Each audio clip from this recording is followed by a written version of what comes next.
Right. I think we are live streaming now. Yes.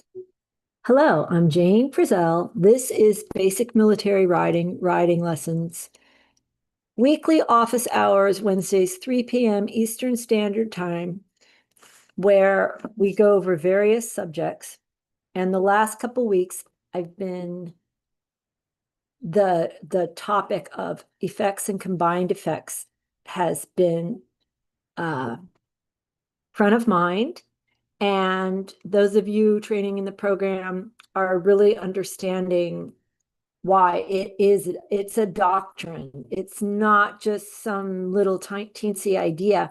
And I believe that now that when you're rereading the instructions from the masters, which are the instructions that we follow verbatim, that we ride verbatim, and that we conform to, you are noticing how often the dead men use that terminology. It's kind of amazing, isn't it? Yet it's not even a topic in the horse world right now. It is a topic for you guys, and you guys are proving it. And so are the horses. The horses are better in their literacy for your riding the last couple of weeks, you guys. So I'm proud of you. I started off, I have a wonky left eye, and actually I spent all yesterday just at a routine checkup at the eye doctor. It was routine though. There was nothing wrong with my eye. Now my eye is completely looks like I have pink eye or something. So I had the eye patch on, but I think it looks very distracting. So if I look strange, please forgive me. Combined effects has been the topic. I'm going to switch gears and I'm going to jump around a little bit. This autumn, I'm supposed to be preparing there's a few more classes needed to fulfill the curriculum so that the curriculum of this program will be once and for all, meaning one program for all, answering everything, addressing everything, demonstrating everything without any. And what it should do is narrow the focus and widen your eyes about what is really happening in the horse world, especially online. It'll make you very clear about what the correct riding is, which can only be forward straight, as the masters define forward straight, not as the internet defines forward straight. I saw some insane, like, auteur or some author writing about that which he cannot ride, and these long, it needs to just not be so. Anyway, in order for the curriculum that I organized to be complete, and that syllabus is in 101, so you can see all of the sections that this curriculum is going to address. We still have to do through the back, throughness and through the back, the gaits, walk, trot, canter, and let's just call halt a gait. Why don't we? And brain back. And warm up. Now, you guys in the program already have warm up happening and are already deep in Steinbrecht's 2.5-hour canter chapter. And all of the canter work is coming along well too. Horses that couldn't make a flying change are making tempi changes. So this is all very good. What I'm trying to say is that through the back, which is going to be a really, there's nothing else like these classes anywhere online or in the horse world. And there's definitely nothing like through the back. And I already wrote it. I wrote it like 5 years ago, but I have to put it together in with the video and the speaking and make all the images line up, and it's hard. And so for that reason, I may back off a little bit on these Wednesday live streams, but what I'm going to do instead is if I don't show up here on a Wednesday, there will be a new video on 3 o'clock at 3 o'clock on Wednesday. Actually, it might not be a new video, but it'll be an important video. So if I don't show up on a live stream Wednesday, 3 o'clock now, but between now and Christmas vacation, that's just check the video section instead of the live stream section, because I've probably put something there instead. And some of it will probably even be relevant to 107, because I do like to share things as I'm going. And one of the things that made me think to do this is there's rider trainers that are in this program that are literally riding it, that we're in full training, that are doing this day in, every horse every morning. And there is, I actually have a short list, 3 or 4, maybe 5 video examples. I need to show you few, but I've decided I'm going to show them here. So onlookers and people starting to observe can see what we are talking about, which is the riding conversation nobody's having. It's the only really relevant riding conversation, literally training conversation, that I know relevant to riding and horses. And I know that sounds like a very bold claim, but I know it's out there, and I know what we're doing, and I know what these guys are riding. Anyway, so imagine, when is the last time you saw a horse take a weight aid in one hindquarter very clearly, obviously, so that the horse was thereafter, meaning in the twinkling of an eye, bent on that side? By bent, meaning load bearing on the inside hindquarter, starting in the uppermost joints, with the spine flexible enough, can you see my finger, making a curving, the spine becoming the line, started by the loading of the inside hindquarter. The spine is then forming a bending line. When is the last time you saw that happen? Just from the weight of my panty lace. Well, that's an example that I want my riders to start thinking weight of panty lace, not like, like it doesn't, it gets very, very soft, but that the aid goes through the horse so that the weight of the lace goes through and has a visible, if you know what to look for, effect. And of course, a physical effect. That's what, that's kind of an introduction to 107 and throughness. We can talk about its conductivity. It's that when a horse is through its body, starting, it has to be through its back before it'll be through its body.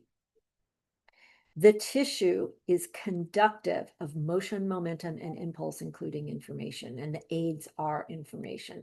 So to be able to see the causing aid, which is the weight of the seat, which I jokingly but literally mean the weight of the lace of my panties, goes through my seat, through my coxofemoral joints, into the coxofemoral joint, inside coxofemoral joint of my huge big horse, who then notices, oh, she dropped a dime, I'm going to sit. And that is through. And also that event doesn't disturb the rest of the system. All right, I kind of like that. I think that's a good whet your appetite for class 107, which, if I am really focused, what if I could get it done by Christmas? Wouldn't that be great? So a lot of you guys are already training it,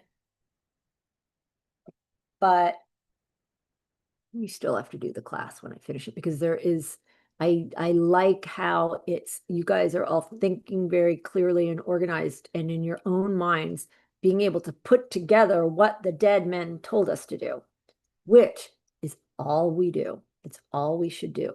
Now I want to screen share because the topic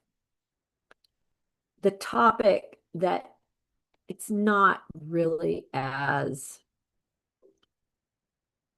I've said, that's the main thing I wanted to say today, but this is relevant. Okay, good. Oh my God, I did it right, I think. Oh my God, I'm so happy. Okay. How do I know if you guys are seeing this though? Let me see. I think it says I'm screen sharing, so you guys can see this is what I posted this morning. This was my idea for what to talk about today, and it is relevant to what I just said about the throughness, but this that I obviously wrote in 2018. And I don't know I can't remember who said this to me back in German. Because I think it might have been Dominique in Switzerland. I can't remember because that was 7 years ago. I'm going to try to remember. But the discussion, what was happening, it was very popular discussion then and completely bogus is the idea of the spiral seat. And that awful and destructive and idiotic idea has thankfully seemed to sort of fade away from the zeitgeist online. But I wanted to remind you guys about it, about people talking about, oh, the spiral seat and my rotational seat, and I turn my saddle and my horse turns. No, that's not how horses turn. And our seat doesn't twirl because as I just was saying a minute ago, it is by one-sided engagement that a horse's body is bent. And then if that bent body is advancing, that is making a turning or a bending line. Did you guys hear that? But what I want to say, and I want you to be aware of, and some of you are young, so this was 7 years ago, and spiral seat was, I mean, my voice saying, no, no, that's not right, was completely drowned out by all of the professionals and amateurs, but worse was the professionals just loving the idea. Oh, yes, my spiral seat. Da, da, da. I don't know how it started, but it was a big deal and it is now gone because it's bogus. But that is what, now that I have some age, I am able to see. And a younger person might not be able to know, oh, that's just the next fad. However, if you know what's in here, and you know what's in here, and you know what's in here, and you know and ride what's in here, and you know and ride what's in the French, then something as destructive as the idea of a seat that rotates or a spiraling seat will be immediately apparent to you, and you'll very comfortably be able to say, oh no, my darlings, the emperor has no clothes. And you won't have a question in your mind, and you won't be, if you let's say you had the idea of a spiral seat and you started a horse, your new horse that you saved up for 5 years to buy, and then you start it twirling your seat like soft serve ice cream, you're going to ruin your horse. You're going to now have a ruined horse that will never do what a trained horse does. And it will be because of a fad. And I just don't think, I don't think that's wrong for anyone, even people I don't like. I don't want them to fall for that kind of stuff. So what my colleague said in German that I reposted that day is that horses, this is how it translates, horses move under weight. Weight, the weight of the seat, it becomes the predominant and instigating natural aid in a trained horse. That weight can either be level or on the right side or on the left side. And there is no such thing as outside seat. So this German says, how can a horse turn inward when the rider is sitting to the outside and wobbling through the upper body or twirling like a soft serve ice cream? She didn't say that. It's not the horse that has to learn. It's the rider who must learn to ride with weight. Neither rider, no rider should have a rotational seat or a rotating seat or a spiral seat because there's no such thing. Well, there is such a thing, but it's totally demented and doesn't work. So the base of support of the rider's seat, also known as the triangle of the seat, is the two sit bones and the crotch bone, like a three-legged stool. There's 3 points. That's why the Spanish riding school calls the base of support. France calls it the base of support, and the Spanish riding school calls it the triangle of the seat. And I think the Germans just call it the seat.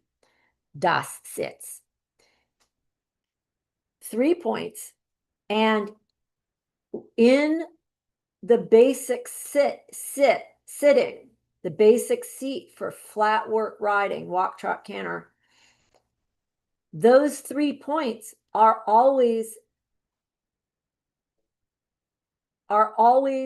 in contact with the saddle or the horse if you're bareback.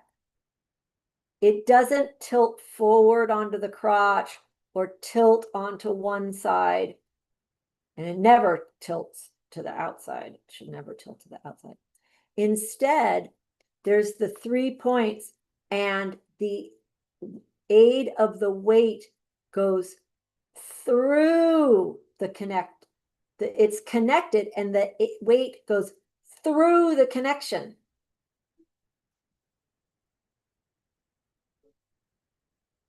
And weight is always in the direction of movement, toward the direction of movement.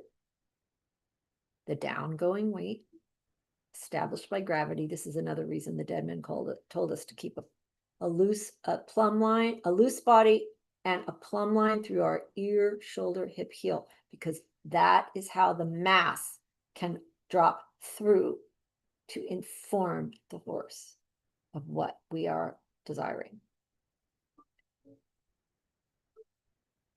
So what the spiral seat tried to foist upon you, and did foist upon the horse world, was that the seat twirls and the horse would follow this twirling seat. Like, for example, that would be how I start a pirouette, but that is not how I start a pirouette. How I start a pirouette is sitting level and then loading inside to a very great degree so that the angles of the inside hindquarter are very closed, and that makes the horse turn around.